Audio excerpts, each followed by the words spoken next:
So a couple months ago, this trainer was visiting me for a couple days for some private coaching, and he told me this story about a prospect that he met with. It was this girl who was kind of hard to read, and he said he couldn't really quite tell if she was going to be a fit for his dog training programs or not, because he asked her what kind of goals she had for her dog, and what problems she was facing with her dog, or what she wanted to resolve, or what she wanted to achieve. And she pretty much just was like so flat and talked as if she didn't really have any goals at all. She was like, no, do you have any goals for the training? Not really. Are you having any problems with the dog? No, not really. It was almost like he couldn't even figure out why he was there. He was like, what do you want me to do? What do you want me to help you with? And so she also lived in kind of a bad neighborhood. It was a little bit of a rough area. It didn't appear that she had a whole lot of disposable money to use on the dog training either. And it's funny because a lot of the times, like in the Facebook group for dog trainers about marketing, I will see statements like, a lot of people around here won't pay this much for dog training, or a lot of people don't want to spend that much on their dogs.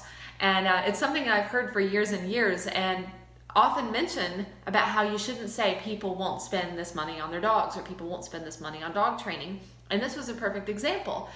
He didn't expect to make any kind of sale on this particular prospect because of those circumstances. She didn't really seem to have any needs or any goals, or at least that she didn't say any of them. And it might have just been part of her personality to be just very, very flat and kind of unreadable in that way. But he ended up selling a $2,000 dog training program to this girl. So apparently her needs and her desires for the outcome of this training program outweighed her desire to keep that money. And that's something that happens a lot, even with just like normal, easy to read people, that they will just decide that the outcome for your services is more important than keeping that money. And that's something that we can't really decide for them. Everybody decides what's valuable to them, whether or not they want to spend money on going out to lunch, or buying a new phone, or on a dog training program, or going to the movies, or they say they can't afford any of it. And this story kind of leads into the answer to the most common question I get in just about every single webinar I ever do, every single live training I ever do. Anytime I do a Facebook Live that's just like open Q&A, I always get this question. It is the most common marketing question for dog trainers. And I want to make sure that even though I've answered it a million times because it comes up so much, I wanted to have one place where the answer lives from now on that I can share. So here is the answer to that question, and hopefully it helps clear things up for you and what to do with this particular decision. And that story goes into the answer to this question because, again, you can't always decide for people what's valuable to them. All you know is what's valuable to a lot of your ideal clients when it comes to the results and the outcomes that you can give people. And that can kind of help you figure out how much your services are worth. But what's funny is when they look at your marketing content, like when people visit your website, they don't always know about the value of your services. They don't know what the outcome's going to be. They don't know what's included and how it's going to make them feel, and what problems are going to be resolved, and how much peace and happiness they're going to get from your training programs that they don't have right now with their dog. They aren't necessarily completely aware of that kind of before and after transformation they're going to experience working with you and you working with their dog. So when they see the prices of your services upfront immediately when they first get to your website, sometimes it will scare people away who are very willing to spend quite a lot on the benefits of your training programs. And the reason for that is that if they go to your website and they just see a price, they may not be aware of the fact that not all dog training is the same, and they know that the group class at the pet store is like $100, and they go to your website and your programs are $1,000 or $2,000 or $500 or whatever, and they look at that and they compare it to what they have experienced or what they're aware of for dog training elsewhere and say, oh my goodness, they're so expensive, because they don't know that the outcome of your services and the benefits of your services and what's included in your programs is different from what they might be aware of. So they get sticker shocked and frightened by your prices before they understand the value. It doesn't mean they can't afford it. It doesn't mean that even if they can't afford it, that they wouldn't come up with the money because they value the outcome and the benefits that much. So you have to be able to allow space for people to be able to find out the value of what you offer before they see the prices. So the question of whether or not you should put your prices on your website really comes down to a couple of quick and easy decisions. Number one, If you want to limit the number of people who are contacting you at all, meaning you're getting too many phone calls, you're getting too many inquiries, then posting your prices for your dog training services on your website will definitely help decrease the number of calls you get, because you will scare people away with your prices. Even if they're relatively low for what you offer, even if you're undercharging, you'll scare people away with your prices. The only benefit to putting your prices on your website, the only real objection I ever hear about removing your prices from your website is two things. Number one, it's not the way you like to shop. So you are thinking, well, you know, when I go shopping for a service or a product, I hate it if I don't see the price. So I'm not going to not put my prices on my website because I hate when that happens to me. And I totally get that. That makes sense.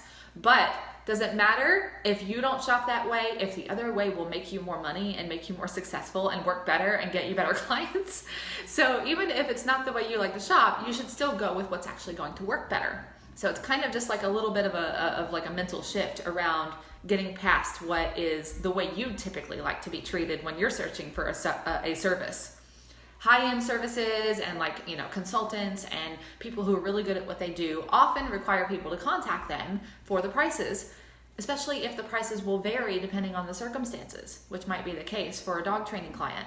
So it's not the same thing as going on like Amazon, where like all the products are pretty much the same and you're going to compare it based on price. You don't necessarily want to encourage people to view your services as something they should compare by price. Like they're all the same, like every single product on Amazon. Like right now on my computer, right underneath my phone, I'm looking at soundproofing foam squares on Amazon because I need them for my door so that I can stop hearing everybody out there in the hallway when I'm recording videos. So I have open on my screen right now all of these acoustic wedge foam panels and different size packs and things like that. They're pretty much all the same. So I'm going to compare them based on price for the most part. Maybe the reviews also, maybe some of them are junk. But mostly it's going to be just comparing based on price because they're pretty much all the same. But dog training's not like that. You know that. And you don't want people comparing you just based on price as if you were all the same. You're not the same as just the group class at the pet store. So why would you want people looking at your prices and comparing you to that? The second objection for reasons why you might want to post your prices on your website is that you are trying to avoid having people ask you that question when they contact you. That it's just kind of a hard selling skill to have to deal with that question when people call and say, how much do you charge? And I have another video about that. I'll post the link for it down below so you can get straight to it about how to answer that question. When people just call you or email you and say, how much is your dog training? Or how much do you charge? There's a great, quick 9-word answer for that works perfectly. So I'll post the link for that down below in case you haven't seen that video. But it is far better to develop your skills and how to deal with that question than to just avoid it entirely by posting your prices on your website. So there's really only two scenarios where most of the time, I'm going to say like 98% of the time, that it's beneficial for you to post your prices on your website for your dog training services. One is if, again, you're getting too many calls and you need fewer of them. You're so well known in your area and so popular that you need to do most of your selling with your website rather than just the client attraction with your website and then do the selling once they contact you. If you need to do more of your selling on your website because you're getting contacted by too many people, then that's one. Number two is if your services are so inexpensive that nobody will be shocked by them. And if that's the case, that's what you need to work on. You need to work on making your services more valuable so you don't undercharge and you don't burn out. So that is the answer to whether or not you should post your prices on your website. Hopefully that helps you decide based on your training services and your circumstances whether or not it works best for you. Thanks for watching. Make sure you post comments down below. If you're watching this on YouTube, make sure you subscribe so you get notifications when I send out another video, which I try to do every week. Looking forward to seeing you in the next video.